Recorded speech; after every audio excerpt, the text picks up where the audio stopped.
In this video I made Garten of Banban 8 in just 10 minutes. Stay till the end to see how it ended up looking. I started by creating a project called Banban 8 in 10 minutes.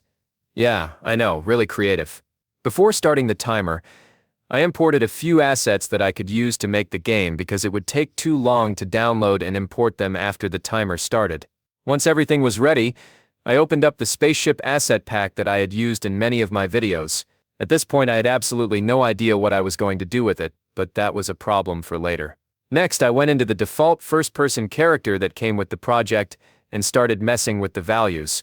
That meant tweaking the camera, adding a lag to make it feel smoother, and implementing the remote, which, let's be honest, has no actual use but is really important to be visible in a Banban fan game. After I got the remote placed correctly and everything seemed good, I ran into my first real issue. The player collision was way too big. This meant the player couldn't even fit through the door. Now a smart developer would just adjust the player's collision size to fit through the door frame, but no, because I was in a hurry, I just deleted the door frames completely. Not once, twice. With that problem solved, I realized that my game had no plot at all. I didn't have anything in mind for what should actually happen. So I went with the most original formula possible, a chase sequence. The idea was simple.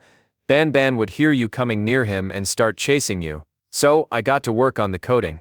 I added a blueprint character, placed Banban into the level, and adjusted his size. Then I jumped straight into the AI system. Fortunately, Unreal has a solid AI system that makes it easier to implement enemy AI, especially one that just chases you. So I didn't have to worry about writing spaghetti code. Once I got that working and placed him into the level, another problem appeared. Banban was following the player even when the player wasn't near him. So I had to add a trigger collision. Basically, when the player steps inside it, Banban will actually start chasing them. That was easy to set up.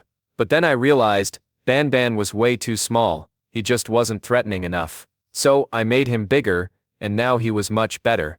Unfortunately the timer was up. But since I'm the one making the video, I had the right to scam you all and added an extra 3 minutes for some last touches.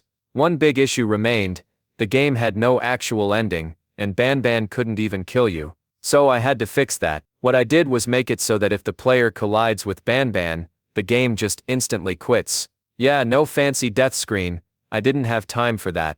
This was the best I could do with the short time I had. Next I needed an actual ending.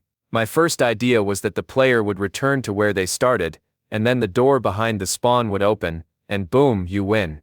But I had no time to create a separate actor that would detect when the player reached the door and trigger a win event. So I had to go with a simpler method. I used a level sequence to open the door instead. I made it so that when the player collides with the trigger, it not only makes Banban start chasing them, but also plays the level sequence to open the door.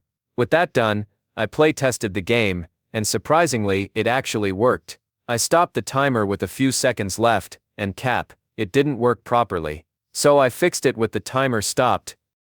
Have a good one and stay tuned for my next video, where I make Banban in 30 minutes.